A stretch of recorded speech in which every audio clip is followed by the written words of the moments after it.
Something just happened in the Persian Gulf that most analysts are getting completely wrong, and the misreading of it may be the most consequential strategic error of this decade. When drones bearing Iranian signatures swarmed Kuwait's airspace and American F/A-18S conducted strike operations over Qeshm Island in a single operational window, the instinct of every mainstream commentator was to frame it as escalation, another chapter in the endless Iran-America confrontation drama. But that framing is exactly what certain parties want you to accept. Because if you accept that framing, you stop asking the more dangerous question: who actually benefits from a war that neither Iran nor the United States, in their rational self-interest, genuinely wants right now?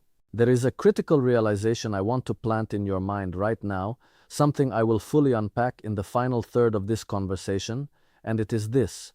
The most dangerous wars in modern history have not been started by the nations doing the fighting. They have been architected by interests that remain invisible in the headlines. Keep that thought, hold it. Because by the time we reach the end of this analysis, you will see exactly how it applies to what is unfolding in the Gulf today. So let us step back from the noise, slow down, and actually think. The Persian Gulf has always functioned less like a geographic body of water and more like a pressure valve for global power arrangements.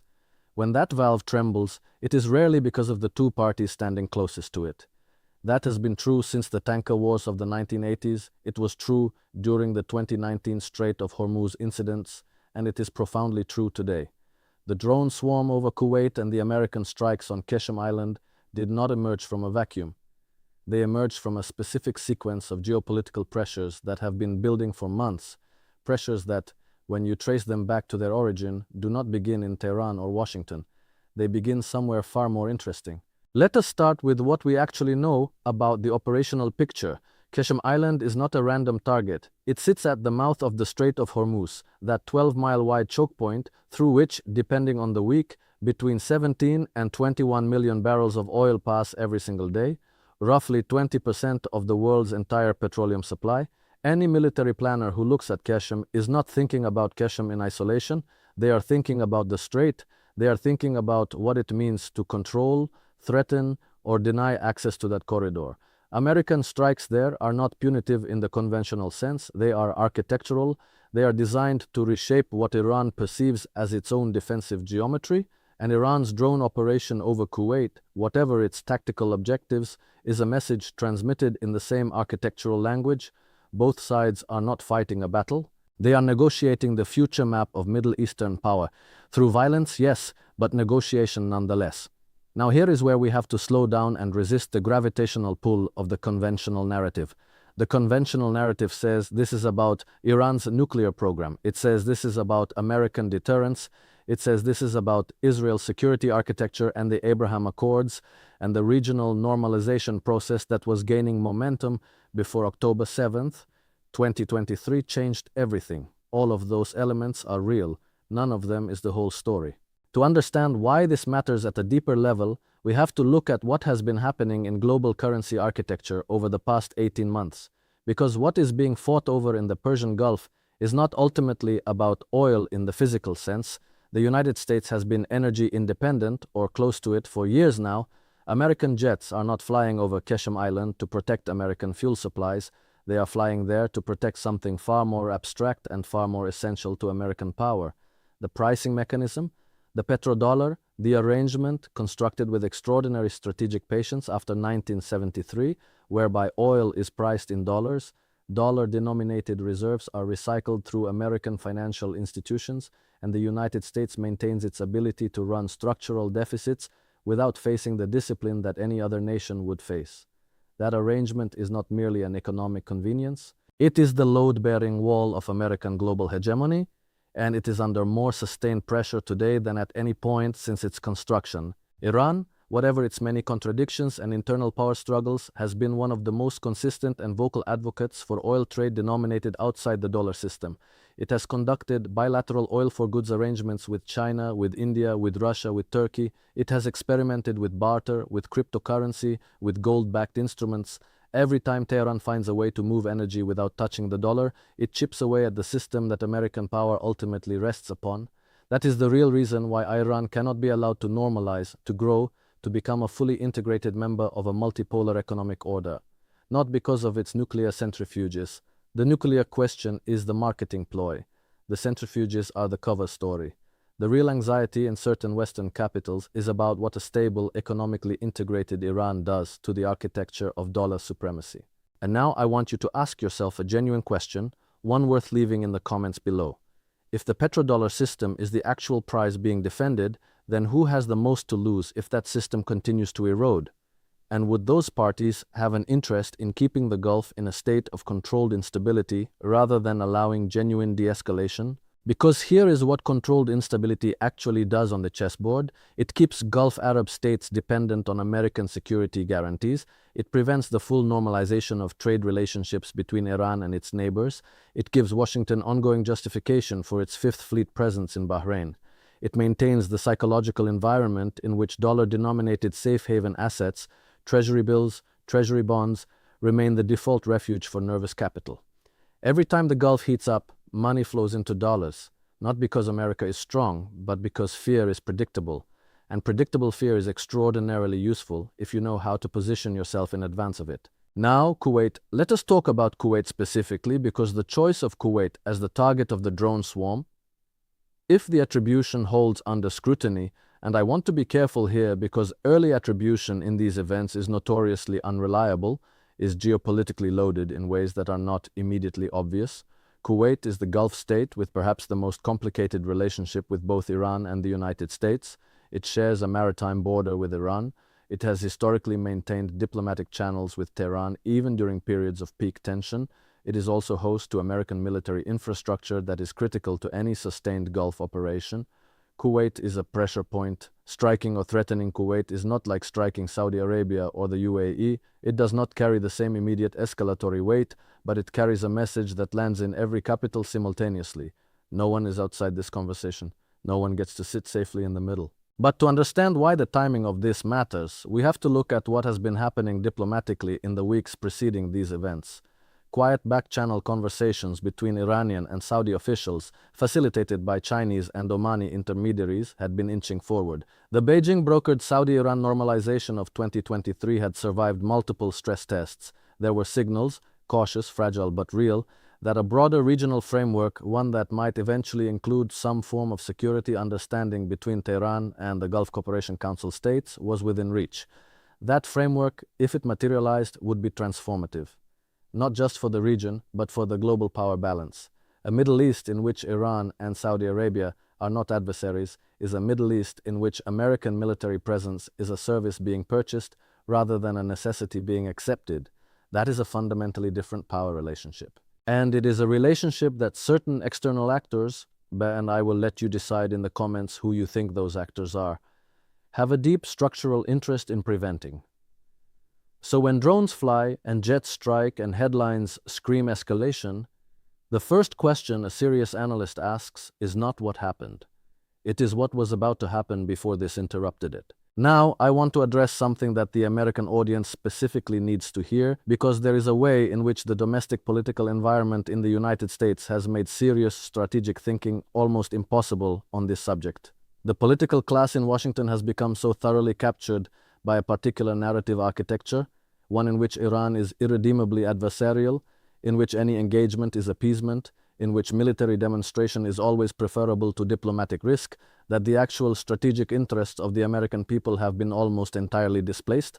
When you talk to serious military planners, serious intelligence professionals, people who have spent careers in the region, the private conversations are remarkably different from the public ones. Privately, there is widespread acknowledgement that a negotiated regional order, one that includes Iran, is both achievable and preferable to endless low-grade conflict. Publicly, the political incentive structures make it nearly impossible to say that out loud. So the military machine grinds forward, and the question of who actually pays for that grinding is answered, as always, by the American taxpayer and the young men and women in uniform. This brings me to what I consider the most underappreciated dimension of this entire situation, and it connects directly to that critical realization I asked you to hold at the beginning of this conversation. Let us talk about the role of private financial architecture in shaping public military decisions. This is the piece that almost never appears in mainstream analysis because it requires acknowledging something that makes people uncomfortable, that governments, particularly in their foreign policy expressions, are not always the primary actors. They are often the instruments. the entities that hold significant positions in defense contracting, in energy futures markets, in the financial instruments that benefit from Gulf instability, those entities do not need to give orders to anyone. They do not need to be in the room.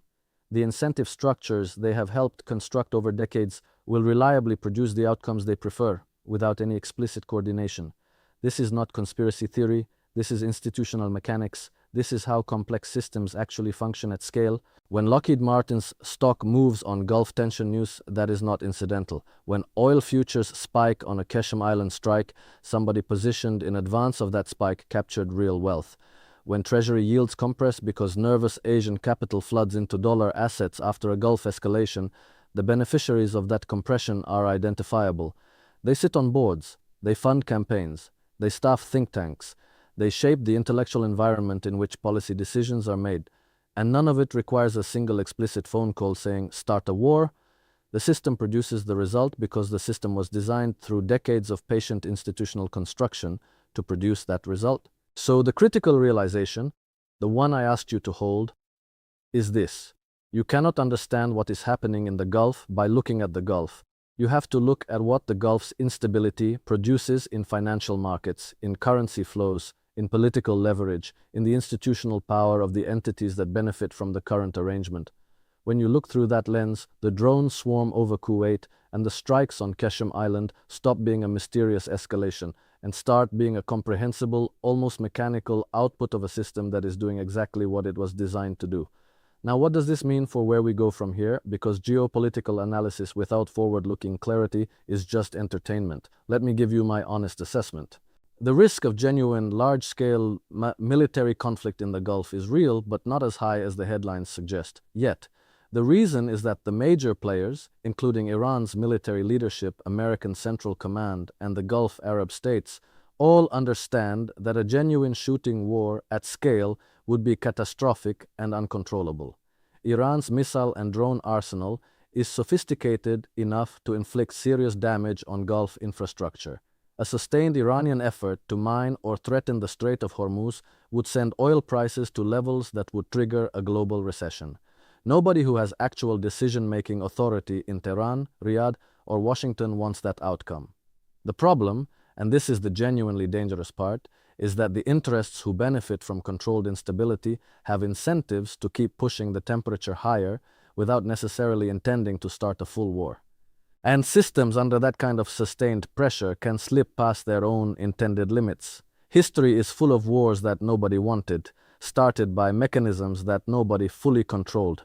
This is why I want to ask you a second reflective question, and I mean this genuinely. At what point does the American public demand a coherent articulation of what victory actually looks like in the Gulf? What is the defined strategic endpoint?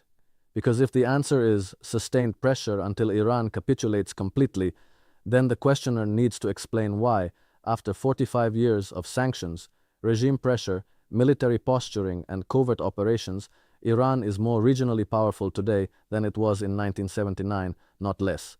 The policy has the opposite of its stated effect. If you accept that, you are forced to ask whether the stated goal is actually the real goal or whether the sustained conflict itself is the product being delivered to the people who benefit from it. There are serious analysts, serious former intelligence officers, serious former diplomats, who will tell you off the record that a genuine Iranian-American strategic accommodation is not only possible, but was close on multiple occasions. In 2003, Iran sent a comprehensive proposal to the Bush administration through the Swiss intermediary, offering to put everything on the table, including its nuclear program, including its support for Hezbollah, including full recognition of Israel's existence, in exchange for normalization. That proposal was reportedly buried by officials who preferred continued pressure. Whether you believe that account or not, it raises the question that I want you to sit with. What would a Middle East look like if that accommodation had been pursued? And who would have lost power in such a world? The final dimension I want to address is the broader multipolar context, because these events in the Gulf are not happening in isolation.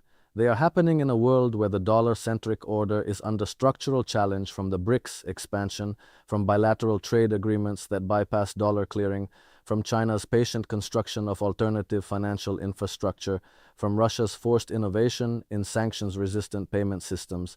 The Gulf in that context is not just a regional security theater.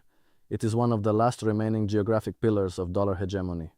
If the Gulf states, Saudi Arabia, Kuwait, the UAE, were ever to price their oil in a basket of currencies or in a brick settlement unit, the dollar's structural advantage would erode with a speed that would be genuinely unprecedented. That is the horizon that certain American strategists are looking at, and it explains why the intensity of American military engagement in the region has not diminished, even as direct American energy dependency has declined. The energy is almost beside the point now. The currency architecture is everything. I will leave you with a final question, because I think this is where the real conversation needs to happen among people who are genuinely paying attention.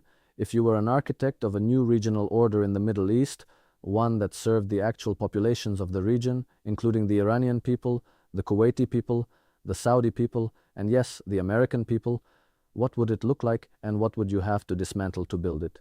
The answers to that question point directly at the entities and arrangements that benefit from never asking it. The Gulf is not on fire because of ancient hatreds or inevitable civilizational conflict. It is running a particular fever because that fever serves specific interests. Understanding whose interests those are is not pessimism, it is the beginning of clarity. And clarity, however uncomfortable, is the only foundation on which anything better can ever be built. Stay thinking, stay questioning.